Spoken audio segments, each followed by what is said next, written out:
You are a tea kettle, and I know that sounds random, but stay with me because this is a visual example you can keep with yourself for the rest of your life. Now, when you think about a tea kettle, it actually explains emotions better than we realize. Water starts to heat up, pressure begins to build, and eventually that pressure has to go somewhere. And it's signaling, hey, something is actually happening here. And I think emotions work the same way. Anger, frustration, sadness, disappointment, those emotions aren't necessarily bad. They're signals. They're your mind and your body saying, hey, something's happening here and it needs attention. It needs to be acknowledged. But here's the thing. You don't immediately pour boiling water into a cup and take a sip, because you would ultimately burn yourself. Instead, you have to let it cool, give it time, and allow the heat to cool down until it's something that you can actually handle. And I think we forget to do that a lot with ourselves. Something happens and immediately we're trying to be okay. And while having a positive mindset is a beautiful thing, sometimes we accidentally turn positivity into pretending. We skip the part where we actually acknowledge what we're feeling, because emotions that aren't processed don't just disappear.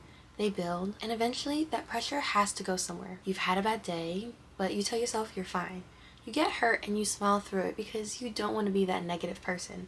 You keep showing up because you think being the strongest means never letting anyone see you struggle. And I want to say that ability to keep going is strength. There are moments where surviving the day and putting one foot in front of the other is all you can do. But strength isn't only found in holding everything together. Sometimes strength is being honest enough to say, actually, this hurts. I'm struggling and I need a moment to process this. Being vulnerable, because intentional positivity isn't about ignoring the heat. It's about learning how to handle the heat and letting yourself feel. It's letting yourself cool down. It's understanding your emotions and what they're trying to tell you, and then choosing how you want to respond and move forward. So today we are talking about how to maintain a positive mindset without slipping into toxic positivity, how to honor your emotions without letting them control you, and how to use those moments as opportunities to grow. So here you can see these are our chit chat roadmap topics. So let's go ahead and dive right in. Step number 1, take a deep breath and create a safe space. The first step is simple. Take a deep breath and let go of the mask of trying to be okay. I understand that in the moment, whenever you're feeling or facing a really intense something, sometimes we can put on a shield just to get through the day, and that's okay. We do what we need to do to survive the moment at times. But when you finally have a moment to yourself, I want you to do one thing before anything else. Take a deep breath. When we're faced with difficult emotions, our first instinct is usually, how do I make this feeling go away? Because no one wants to feel sad, no one wants to be angry or mad or any of the really not so great emotions. But we really just try to push it down, pretending that nothing is bothering us, distracting ourselves, or sometimes we let the emotion completely consume us. But taking a deep breath isn't asking you to fix anything. It's not asking you to pretend everything's okay. It's not asking you to have all the right answers right then and there. It's simply asking you to take a pause and to regain your focus, to ground yourself before you decide what's the next step. Because when your mind is racing, it's hard to think clearly. A single deep breath reminds your body and your mind that you're safe enough to slow down for just a moment. So yes, it sounds simple, but don't underestimate simple. The first step is about laying the foundation, creating a safe space for just a moment where you don't have to perform, you don't have to have it all together, or have everything figured out. You simply get to be. And number 2, acknowledge it and face it. Ask yourself, what am I actually feeling right now? Because before you can move forward, you have to be honest with yourself. Every situation is different, which means every situation is gonna bring up different emotions. It's an amazing quality to be someone who naturally looks on the bright side of things. So please don't lose your half glass full mindset. Am I saying it right? Glass half full. Yeah, glass half full mindset. But please remember, being positive doesn't mean pretending something didn't hurt. Your feelings matter too.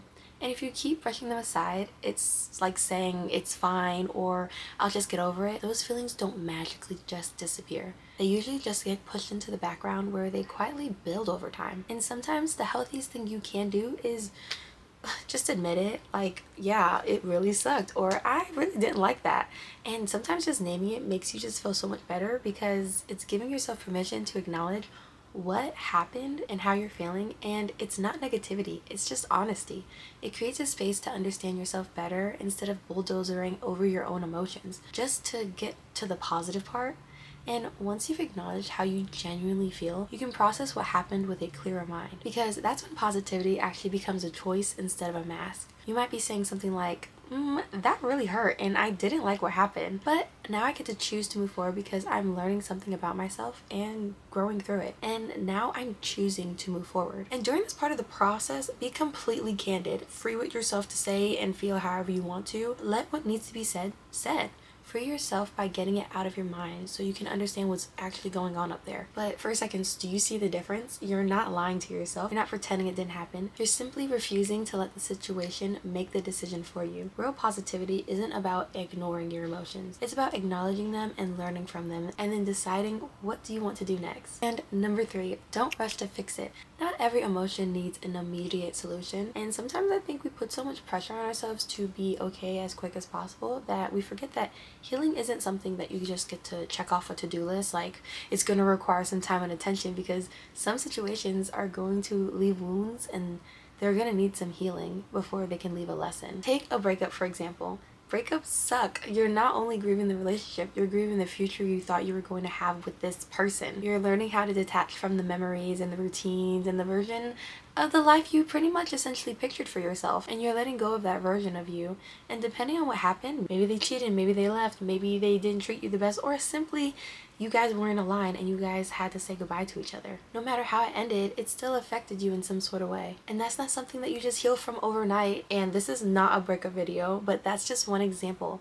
Life is full of situations that leave us carrying emotions we didn't ask for. The mistake isn't feeling those emotions. The mistake is thinking you have to rush through them. Healing isn't a race, and there isn't a finish line where everyone arrives at the same time. We all have different stories. We've all lived different experiences, so naturally we're all gonna heal differently. Give yourself permission to be on your own timeline. Here's the balance. Don't let your pain convince you that life has stopped. You still deserve to laugh, you still deserve to spend time with people you love, and you still deserve to chase your goals and make memories and experience a beautiful and abundant life even while you're healing. Healing and living can exist at the same time. So let yourself cry, let yourself journal, vent, let yourself have those moments where your heart just needs to feel what it's feeling. But when the moment has passed, remind yourself to stand up. Not because you're over it or that you've magically fixed everything, because your life is still waiting for you. You don't have to rush your healing. Just don't forget to keep living while you heal. Okay, and number 4, give it space. This one is simple because simply give it space. Journal, go on a walk, sit in silence.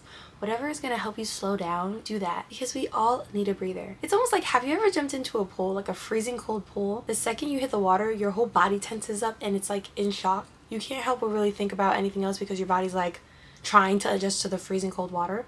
I think emotions are a lot like that, because something happens and suddenly you're hit with sadness, anger, disappointment, like fear, whatever it is, it shocks your system. Just like when you jump into cold water, you don't just stand there and argue with like the cold water saying, this water isn't cold. No, you say, wow, this water is freezing. And then you, little by little, your body starts to adjust, and before you know it, you're swimming around in freezing water. Well, I think emotions are kind of the same way. Instead of arguing with yourself saying, I shouldn't be upset, I shouldn't be feeling anxious, I shouldn't be da-da-da-da-da, just acknowledge it. Kind of like when you're jumping in the frozen water, instead of arguing kind of like the water, saying, oh, this water isn't cold. No, you're saying, it's freezing. Like our emotions, we should say, oh no, I'm not anxious, I'm not feeling da-da-da-da. No, you say, I'm feeling whatever it is. Name it. Don't argue with your emotions. Like, name it. Say what it is. Just acknowledge it. Say, I'm hurt. I'm angry. I'm disappointed. Give yourself permission to feel without trying to fix it immediately. The more you stop resisting the feeling, the less power it has over you. I'm a huge advocate for creating a safe space with yourself, mentally, physically, emotionally. Sometimes you don't need to have all the answers right away. You just need to give yourself space to breathe, to process, and let your mind and heart catch up with what's actually happening. Now, number 5, reframe, don't suppress. This is where we start to shift our perspective and not suppress ourselves. Suppressing says, man, I shouldn't feel this way. No. Reframing says, okay, what is this feeling trying to show me? Our emotions are incredible teachers if we're willing to listen to them. Think about what triggered the emotion in the first place. Was it something someone said? Did it remind me of a past experience? Did it cross one of my personal boundaries? Triggers aren't always a bad thing. Sometimes they're pointing you towards what still needs healing. Something you value deeply, or something that's asking for your attention. And once you've let yourself feel that emotion, that's when you can begin looking at the situation from a different perspective. Maybe the situation really just sucked. You don't have to pretend it didn't. You can say, yeah, that hurt and that really did suck. That disappointed me. That wasn't fair. But then don't stop there. Ask yourself, what can I learn from this? What would I do differently next time? Is there another way I can look at this? Reframing isn't about forcing yourself to be positive. It's about choosing a perspective that helps you grow instead of staying stuck. Because sometimes the most powerful question isn't, why did this happen to me? It's, what is this experience trying to teach me? That small shift in perspective can completely change how you move forward. Now, number 6, Number 6/7, because it's kind of 2 steps, but it's decide your response and give yourself grace. You're gonna have to decide your hard. After you've taken a deep breath, acknowledge your emotions, given yourself space, and shifted your perspective, now you get to decide. How do you want to move forward? Because here's the thing, life is going to keep happening. There will be disappointments, there will be disappointing conversations, there will be unexpected setbacks and heartbreaks and moments that completely catch you off guard. Okay, that all sounds really sad to say, but you get where I'm going with this. You can't always control what happens to you, but you can decide how you want to respond. To me, that's the difference between toxic positivity and intentional positivity. Toxic positivity says, just smile and everything will be fine. Intentional positivity says, that was really hard. I'm going to let myself feel it, learn from it, and choose not to let it define me. Your emotions deserve to be felt, but they don't have to make your decisions for you. Some days you'll respond with courage, some days you'll need a little more grace. Both are okay. Growth isn't about getting it perfect every time. It's about showing up again tomorrow with the intention. Life is difficult, but you can choose your hard. It's hard to be sad. It's hard to be happy. It's hard holding a grudge. It's hard forgiving. It's hard suppressing everything. It's hard facing everything. It's hard lying to yourself, and it's hard being honest with yourself. But one of them actually leads somewhere, which is healing.